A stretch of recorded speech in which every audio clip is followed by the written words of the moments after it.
So I'm Rich Worsell. I'm the offensive coordinator at University of Wisconsin-Oshkosh. Originally born and raised just south of London, European coach who made my way to the United States in 2003. And now I've had just over 20 years of coaching college football, um, primarily at the Division III level in Wisconsin, Illinois, and California. Did 3 years at University of Akron, Division I school in the MAC a couple of years ago. So kind of been around and all those things. Right now, I'm the offensive coordinator here. I coach our offensive line on the daily, and I'm going to visit with you guys about running back drills. Now, I will, just as a sidebar while Rick's getting stuff kind of rolling, we like to be a very open program here and typically do get a lot of visitors coming through. So if anyone is ever interested in getting an experience of college football, reach out to me. Our training camp in August typically begins around August 10th and runs about 3 weeks. It's just like hard knocks every day, like meetings, eating, and practice. And you guys would be more than welcome to be in meetings and at practice and all those sorts of things. It's a little more lenient than Division I in terms of rules of who can be on the grass. So if that's something that interests you, reach out, hit me up, let me know. All right, so I think I got control now, Rick. So yeah, you've got hosting. Guys that are on the call, if any of your other coaches are wondering if they can get on or not, I can only do it in between the hosting coming over, but our YouTube channel's crashed today, so we can't go live with that. So anyway, just move on from that. Coach Worsell, over to you. all right, I'm gonna see if I can share. I'm gonna share my desktop apparently. All right, I'm talking running backs. I think the first thing, wherever you're at, I think back to coaching little kids football in England that have never held it before, and they're coming from rugby and they're holding the ball the wrong way. Is this idea of having some sort of version that's, relative to your team of how you want to carry a football. So I just pulled up our PowerPoint. Hopefully everyone can kind of see it. It's going to kind of zip through this and then get to some film. So we talk about 5 points of contact. I think Tiki Barber was a guy that is an epitome of how you carry the football early in his career, certainly not. And then went back and really changed how his playing style was and became someone that is the, photo child for how you want to do it. So firstly, we're going to cover the point of the ball, the tip of the ball with our fingertips. Secondly, we're going to use our palm and get that on the football. Thirdly, we want to have our forearm squeezed in, into the rib cage. I think that's important because if you're pursuing from behind, you really don't want to see any visibility of the football. I think if you can see the ball from behind, you can punch the ball from behind, and that's usually the guy that's going to create a lot of fumbles. You get your bicep on the ball again, squeezing it, and your chest plate. I remember hearing a running back coach once tell me that he wanted his running backs to rub the numbers off of their jersey with the ball. And I think that's a great phrase that really has resonated with me through the years. Anytime you see the ball swinging away from the body, let's just tuck that thing in nice and tight. So once we've kind of established this tight and grip with all our guys, and usually that will take place in training camp with a presentation from one of our coaches to the entire ball club, like, to defensive players when they get a takeaway so that we don't get the, fumble recovery to get stripped back out. Don Beebe did to whoever it was, Ross Maryland or whoever it was in the Super Bowl. You got to have ball security anytime you have it. So we're going to make that presentation in camp to the whole team, and then we're going to kind of talk about it. So what I got here is a selection of drills. I know I'm on a clock here, so I want to try and get to these fairly quickly. And this one, you're going to see a lot of coaches do this drill. And for me, I'm a natural questioner about why are we doing this? Like, even if it seems obvious, sometimes the answer can be different than what you're expecting. So let me have a look right here. So what we got is we're going to go over agile bags. If you don't have agile bags, you can put down regular bags. You could, spray paint on the turf. You can just use imaginary lines. You can use cones. I've done about everything. And we're trying to go over it with different foot patterns. And we got a couple of coaches here with basically boxing gloves on sticks. If you take a boxing glove, what we found is if you just have a boxing glove on a stick, it isn't very firm when you're hitting people to try and knock the ball out. So what we will do is take a softball, which is bigger than a baseball, about yay big. That goes in the boxing glove, and then you tape that onto the end of a stick. Then you can really kind of jab at footballs. And anytime you see visibility, you want to swipe at them. And so when you're doing this drill, there's a certain element of getting better athletically at it. But really what you're trying to do is make people think about the footwork they're employing. And then hopefully while they're distracted, you get an opportunity to swipe the ball out. So, like here, it's going to start off with 1 foot down in each, and then they're going to all get to the other end and then come back and go 2 down in each. Then we'll go to a different pattern. And we're going to kind of show you how this drill evolves from this point, day 1 of spring ball, to later on in spring ball, where it's almost looks like a very different sort of drill. And again, this goes back to carrying the football. So I'm just going to kind of let this play. You can see we got the boxing gloves on sticks, trying to jab at the ball. 2 feet down now, so it's a different pattern coming back the other way. The other thing we're doing is we're carrying the ball in an intentional hand.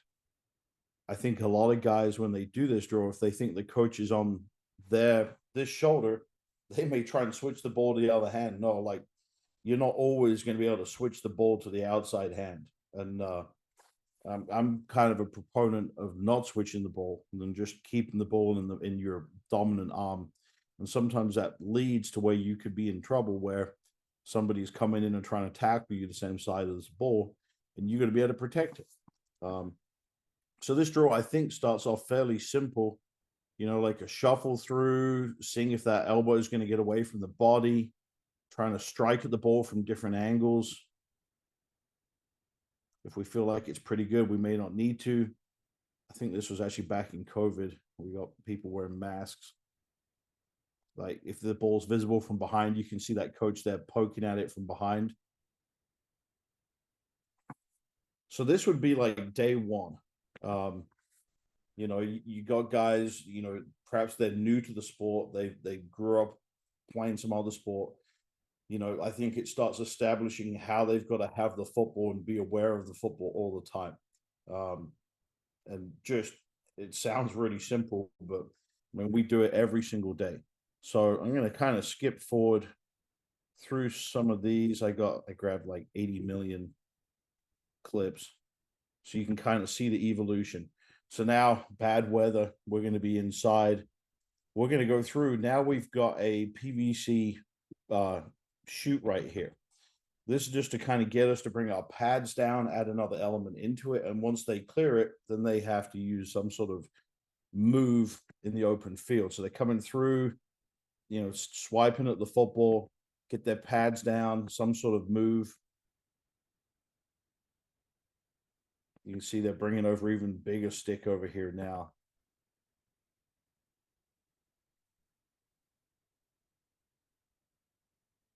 Double feet down. Pretty good job right there. So you kind of get the idea. So we started off with a very simple drill. Now we're adding elements into it for pad level and for open field moves. Still, in my mind, it's still about the ball security element and not about anything else. Then the drill, like much later in spring ball, becomes an idea of taking a handoff. So we're going to go through a series of plays, like an outside zone here. We got our pads to the sideline. getting vertical up and through, ball security, pad down into a move. And you kind of can get an idea of how this thing is starting to build out, you know. So coming across, taking the ball, getting vertical, ball security here, pad level down and through.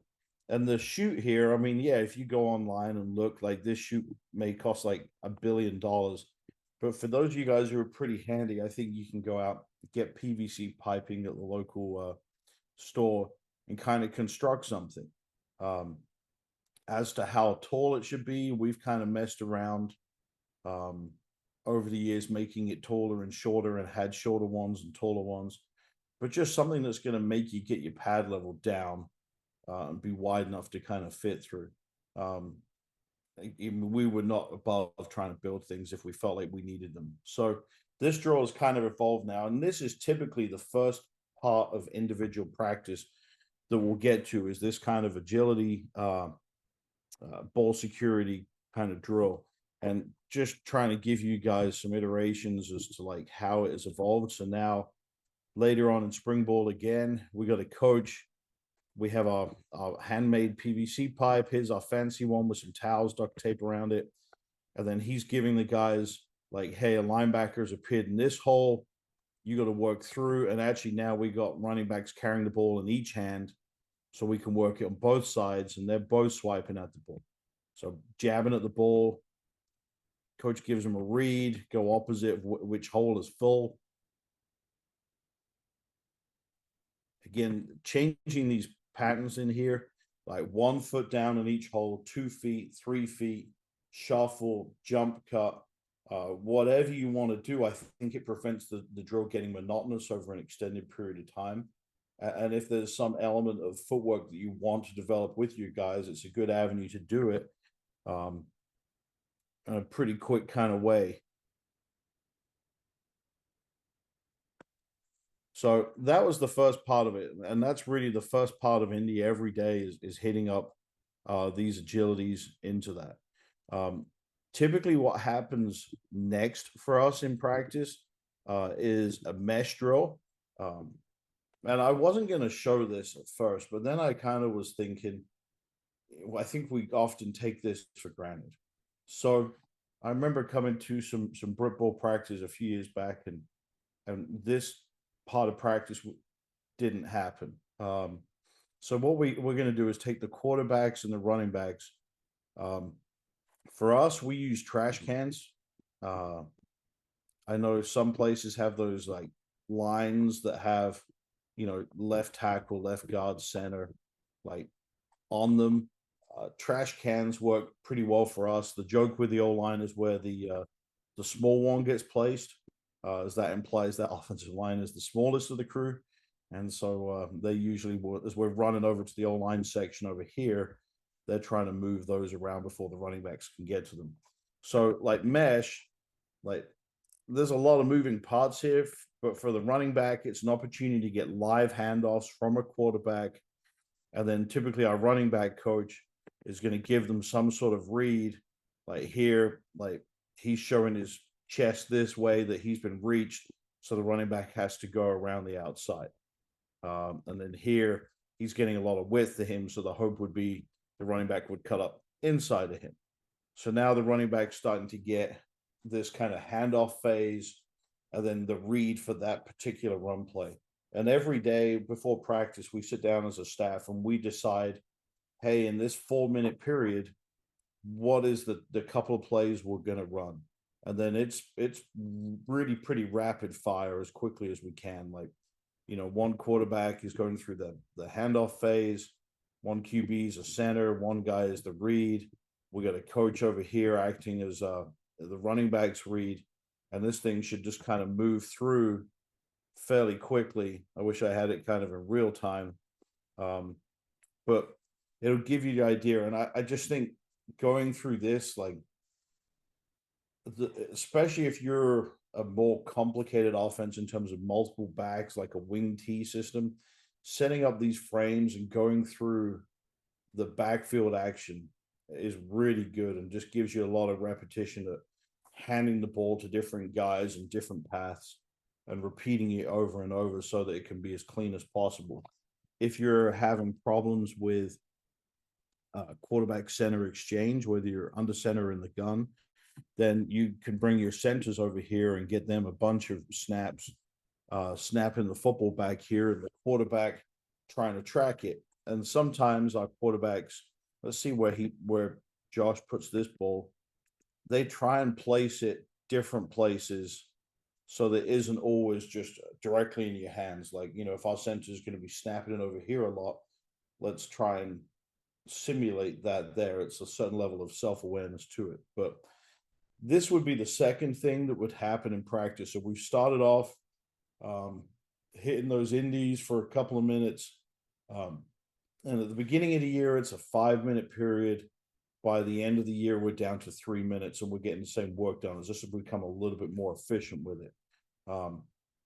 So this would be the next block on the indie practice.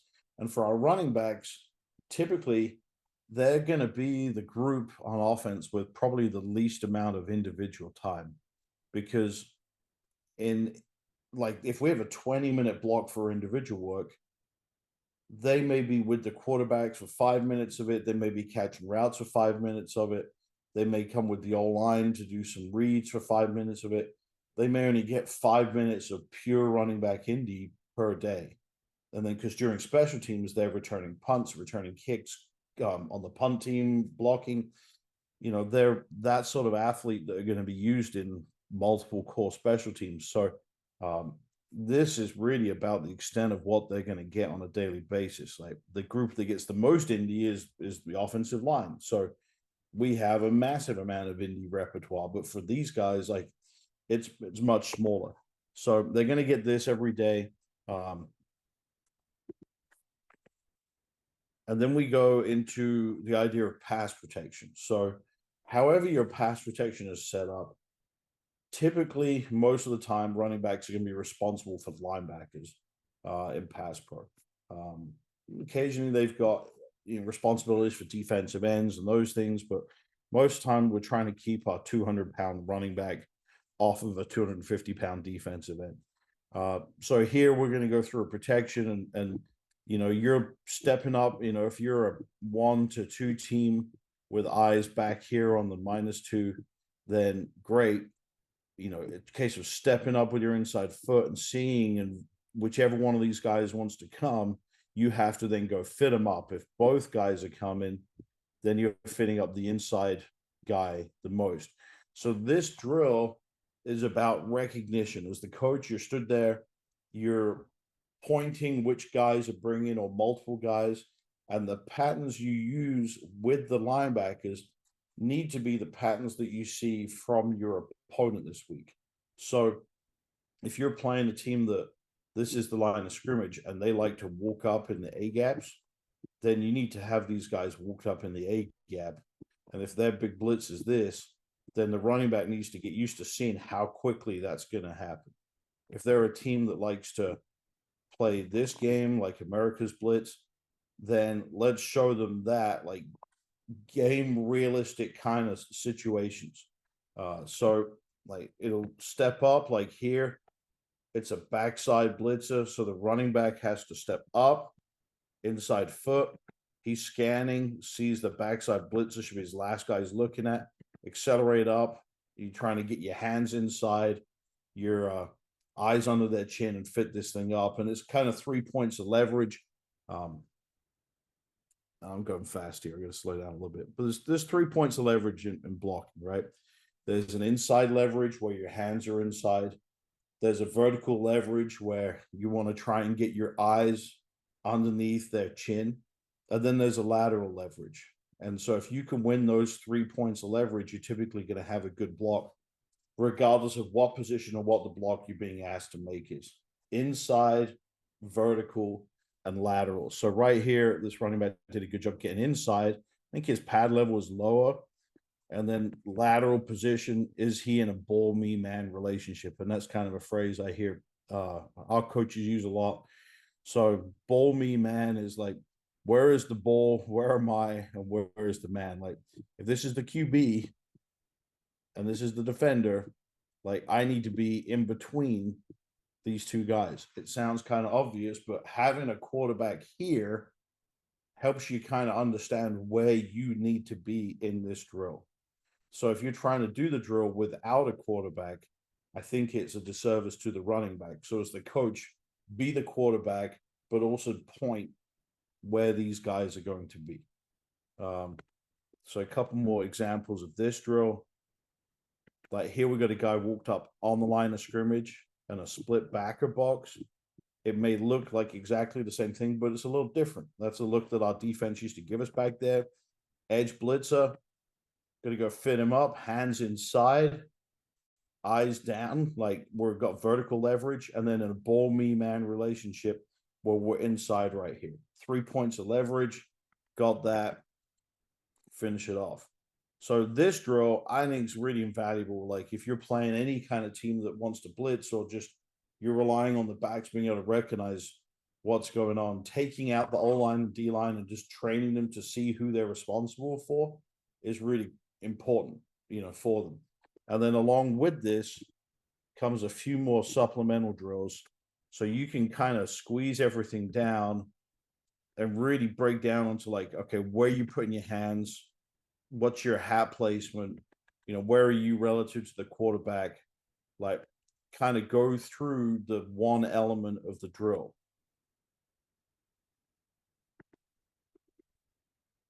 So you can get through that. And then finally, just really starting to try and work on like the shock of the hands. I think you hear people talk about having heavy hands. And that to me is where you're able to deliver a really violent blow. And any of you guys that have watched boxing, I mean, it's the difference between, Mike Tyson or a heavyweight boxer that can deliver a huge blow versus a guy that really can't. And if you have the ability to deliver a violent blow without like a huge wind up, then that's a huge, useful skill for you in terms of pass protection. So this kind of really working on getting our hands inside. So kind of doing this progression, you can get the visualization of, okay, who is it you're blocking? Where do you need to have your body? What are the 3 points of leverage? And then the supplemental drills to kind of support those. And this doesn't need to be, in my mind, like these last two drills in practice are the sort of thing that maybe each guy gets like one set of like 3 to 5 reps. So like that punch on the left is a rep, 2, 3, 4, 5, and then get up. The other guy kneels down and get 5, and then we're moving on to the next thing. You don't need to have 10 minutes of practice dedicated to the skill. Just like, hey, like this skill is for this drill. Like, let's get the drill. Let's come back and remind ourselves or build up to it, whichever way you want to progress, and just kind of fly through this thing. So that's a quick one. This fitting it up, also quick one. Why do I say it's also a quick one? From a coaching point of view, there is no equipment needed. There is no setup needed. You are purely just you and the players just setting it up. So it should be like the first time you do it, you got to explain it and go through it. Then you give the drill a name. Like this is like Pass Pro Fit. Like, all right, here we go, Pass Pro Fit. And it's like everyone gets 2 reps, boom, boom, boom. Hey, we're through that in like 2-3 minutes. Hey, here we go. Now let's do shock and awe with our hands. Let's get 5 reps each. Boom, boom, boom. Get our 5 reps. That's another minute or 2, and we're on to the next thing. Like there's no equipment really kind of needed for it. And then the last element of Pass Pro, like you're fitted up. A guy has brought momentum and is driving you back, and you've got to sit your ass down just like any kind of position, and then strain, and then get the push back the other way. Again, this is a quick drill. There is no equipment needed. I mean, other than pads and stuff, like there is no hand shield, there is no, sled. It's just you guys can do it on an unmarked field, and this should be able to go pretty quick. So you may not need to do this every single day, but if you're only practicing with you guys like once a week, then you may hit all of this in the previous 2 drills in like a 5-minute period. Do the pass pro recognition. You've already done, you kind of see the progression building through practice with this stuff. And then if you got time, I'm going to show you guys, this will be kind of the last thing, and then I'll open it for questions. We're really fortunate here at Oshkosh to have an indoor. Like, we're in Wisconsin, like outside it just put a good few inches of snow down on us. We're 45 minutes south of Green Bay, Wisconsin, the frozen tundra. So being able to go inside in the winter is huge. And so you can see that we got the timestamp up. This is April 4th, 6:33 a.m. And we're doing a drill that's an offense, defense, combative drill. We're catching the ball. We have a defender back here that is going to be the unseen guy that's trying to come up and strip the ball, and a defender on front. And usually what happens with fumbles, it is the unseen defender that forces the fumble, because the running back or the ball carrier sees the guy in front of him and is like really aware and is trying to maybe bring the ball away. And then it creates that opportunity for the good guy like Peanut Tillman, forced a lot of fumbles. Go on YouTube and search him, to come up and knock the ball out. So we try and get this, I don't know, for us, we practice 5 days a week. Like, we might get this like a couple of times during training camp, just as a change up to make it offense versus defense, kind of a competition. Catch it. You can see right here, doing a good job, like covers the ball up with both hands. When we say double in trouble. Good job there by the defender getting his hands on it.